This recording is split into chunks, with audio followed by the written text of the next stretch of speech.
আসসালামু আলাইকুম। ভারতীয় ভিসা প্রত্যাশী ভাই বোনদের জন্য আবারও নতুন একটি আপডেট নিয়ে চলে আসলাম। আপনারা 180 দিনের ইন্ডিয়ান ভিসাটি কিভাবে পাবেন, কিভাবে আবেদন করতে হবে, কত টাকা লাগবে, এই ভিসার জন্য কি কি রিকোয়ারমেন্ট আছে, সবকিছু নিয়ে থাকছে আজকের এই ভিডিওটি। তো চলুন শুরু করা যাক।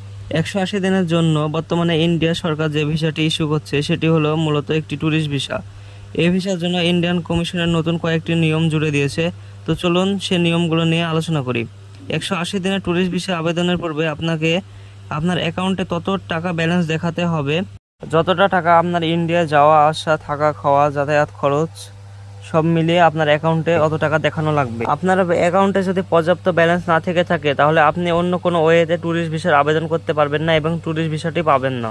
আপনার যদি ফিনান্সিয়াল প্রবলেম হয়ে থাকে তো আপাতত এই ভিসাটি আপনার জন্য নয়। এই ভিসার জন্য আরেকটি বড় রিকোয়ারমেন্ট জুড়ে দিয়েছে, সেটি হচ্ছে ট্যুরিস্ট ভিসা শুধু তারাই পাবে যাদের ইন্ডিয়াতে নিজস্ব থাকার কোনো জায়গা নেই বা আত্মীয় স্বজন এমন কোনো নেই যেখানে পার্মানেন্ট থাকা যাবে।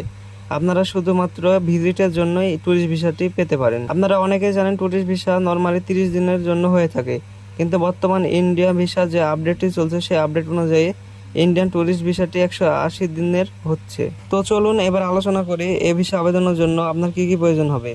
প্রথমে আপনার লাগবে অন্তত 6 মাস মেয়াদি একটি পাসপোর্ট, যেটার অবশ্যই 2টি ব্ল্যাঙ্ক পেজ থাকা লাগবে।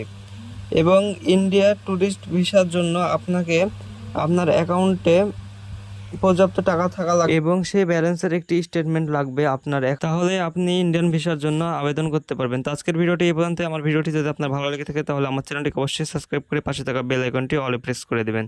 ততক্ষণ সবাই ভালো থাকবেন, সুস্থ থাকবেন। আল্লাহ হাফেজ।